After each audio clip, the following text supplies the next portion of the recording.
This interview was made possible by our friends at My Corporation. Visit mycorporation.com, online incorporation, LLC, and trademark services. Hey everyone, this is Mike Sullivan, and thanks for joining us on mo.com, where we feature small business owners and entrepreneurs to bring you hints, tips, insights, and perspectives on what it takes to be successful.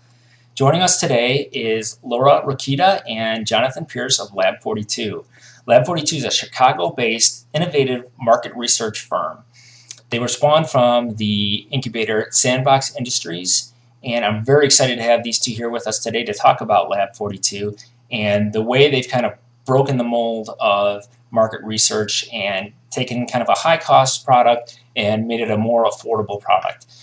Thank you both for joining us. And to start things out, let's talk about a little bit about your backgrounds and kind of how you came together to form Lab42. I came from IT consulting, and after that I kind of wanted to get started in the startup world.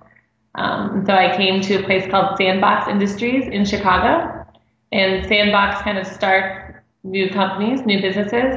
And when I got here, one of the businesses that was kind of just taking off was Lab42. And so I joined Jonathan, and I've been working on Lab42 with him for about a year now. And I came to Sandbox Industries right out of undergrad. I graduated from Northern Illinois in 2006 with a bachelor's degree in psychology, and wasn't really sure exactly what I was going to do, but found Sandbox and just saw it was a great opportunity for startups and entrepreneurs.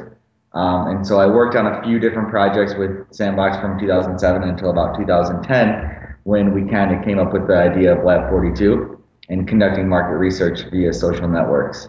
So we took that initial concept and kind of tweaked the methodology until we actually figured out something that would work and that was actually viable business.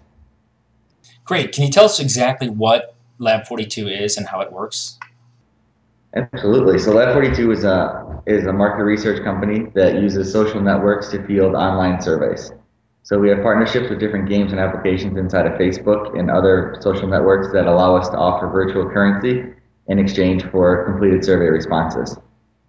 Can you talk a little bit about funding in Sandbox Industries? I know you mentioned Sandbox Industries previously. Is that where the funding comes from? Sure. So part of Sandbox Industries is, so it's kind of a three-prong approach.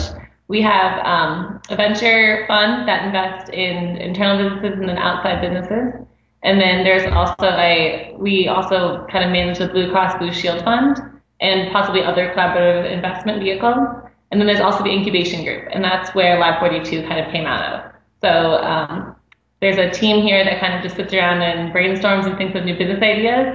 And once one kind of takes off, you at first receive funding from the incubation group, and then once it becomes a more viable business product, you can go to the actual venture fund for your first round of funding and kind of take it step by step and see, if you need additional funding in a few months or down the road. So at least for a little while, funding does come from Sandbox Industries. So let's talk a little bit more about market research. Is that something that's really, truly important to small business owners and entrepreneurs? Absolutely. So there's just in my own experience, I've seen so many different companies come through here with great ideas in concept, but a lot of these founders haven't done any type of market research. So even if the idea is great, they may not have the customers or know who the customers will be for their product. So by conducting market research, they're able to actually figure this out and kind of drill down who their target market is, and also if the concept is viable for that market. So I think that it's kind of shocking that a lot of early stage companies don't do their market research, and they just kind of go full steam ahead, invest money and time into a product that nobody possibly will be willing to buy. A lot of entrepreneurs are just very focused on their idea, and they're really excited about it, and they work really hard at it. But it's like, did you ever stop and ask someone else if they think it's a good idea, or if they're willing to actually buy what you're selling? Tell me what differentiates you from your traditional market research firm that comes to mind when we hear the phrase market research. Well, we're able to offer market research pretty inexpensively and deliver results very quickly through the use of social networks. So a lot of traditional market research firms use panels or like email lists And it's very hard to get someone to take a survey when you send them an email to a link, especially the young demographic. We're just not really used to taking surveys and don't really want to. So the unique part about our service is that we offer the virtual currency and social networks. So we're able to give an incentive that people actually want to take surveys. And it's also embedded into their social networks too. So it's kind of, while they're going about their daily lives on social networks, they can receive a pop-up or an option to take the survey at their convenience. You've mentioned social networking a couple of times now. So your market research is done through social networks. Can you kind of explain or give an example of how that might work? Yeah, so imagine you're a Facebook gamer. We'll say that you played Mob Wars, for example. You're playing the game and you're looking to earn points. Well, you go to The Godfather, as if you will. That's what it's called in it. And so you can either buy points with actual money, or you can look at the offers and you can see the survey offers available. So at that point, you take the survey, and we have a lot of unique qualification questions within our survey to make sure that we're actually going after the right demographic. And upon completion, you receive those points and receive the completed survey response. I'm from the Chicago area myself, and you're from Chicago as well. I love talking about new startups in Chicago. What would you say the environment is like here for new startups? Well, it's actually really great right now. It's really growing, and it's definitely a very exciting time to be in Chicago for entrepreneurship. I know that we try our best to be involved in a lot of the events that go on in the city, such as Startup Weekend, and there's Tech Week coming up here in July, I believe, and we're going to hopefully be a little bit a part of that. Yeah, I'd say it's definitely thriving. Really, with the onset of Groupon, it really brought Chicago to a whole new level of startups and entrepreneurships and entrepreneurship and what can really become of a company in Chicago. Before, it was either you need to go to the coast, either coast to get funding, so Boston or Silicon Valley, and that's where the money was. But now there's a lot more venture firms and a lot of like angel firms starting up in Chicago too. We've actually seen investors that have come to Chicago or talked to us and have said, yeah, we're actually supposed to give out money in the Midwest. Like, we need to find good startups and we need to seek them out. So it's exciting. So we talked a little bit about Sandbox. Can you tell me kind of the history on Sandbox Industries?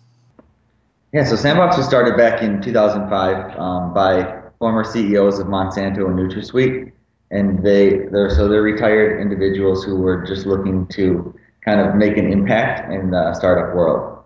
So their first product was Morgan Street Document Systems, which is an online document management system for high net worth individuals.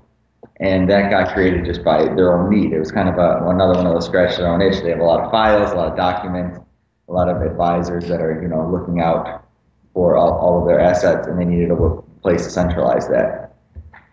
So that took off in 2005. And went through about 2007, 2008, before, like right after the crash. The whole Great Recession really put a damper on that project. But it really opened the eyes to what other opportunities are there out there. And so they started out with the whole just straight up incubation, and then they moved to raise their own venture fund, which is the Sandbox Venture Fund, which is what invests in the incubation companies. And then they were able to work with Blue Cross and Blue Shield to start managing their venture fund as well.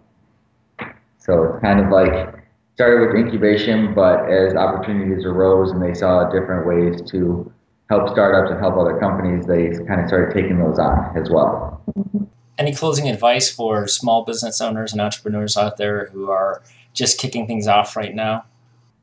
Don't underestimate the sales cycle of any product. When we started, we thought people were just going to be like, boom, boom, boom. I want a package now, but it's not how it works. It takes time. They have to digest the whole concept. They have to actually have a project that needs research. Yeah. Around here, we're so like go, go, go.